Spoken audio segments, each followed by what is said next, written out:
দেশের 4টি সমুদ্র বন্দরকে 3 নম্বর সতর্ক সংকেত দেখাতে বলেছে আবহাওয়া অধিদপ্তর।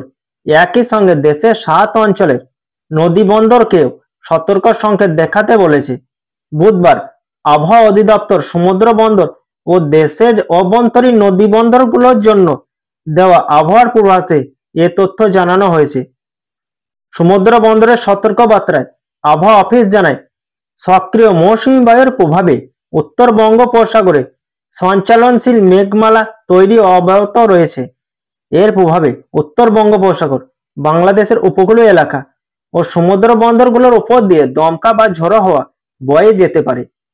চট্টগ্রাম, কক্সবাজার, মোংলা ও পায়রা সমুদ্র বন্দরকে 3 নম্বর স্থানীয় সতর্ক সংকেত দেখিয়ে যেতে বলা হয়েছে।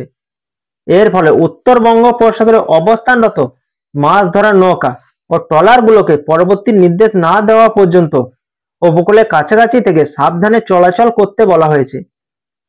অন্যদিকে দেশের অভ্যন্তরীণ নদী বন্দরগুলোর জন্য আবহাওয়ার পূর্বাভাসে জানায়, আজ সন্ধ্যা 6টার মধ্যে খুলনা, বরিশাল, পটুয়াখালী, নোয়াখালী, কুমিল্লা, চট্টগ্রাম এবং কক্সবাজার অঞ্চলের উপর দিয়ে দক্ষিণ বা দক্ষিণ পূর্ব দিক থেকে ঘন্টায় 45 থেকে 60 কিলোমিটার বেগে বৃষ্টি বা বজ্রসহ বৃষ্টি হতে পারে। এসব এলাকায় নদী বন্দরগুলোকে 1 নম্বর সতর্ক সংকেত দেখিয়ে যেতে বলা হয়েছে।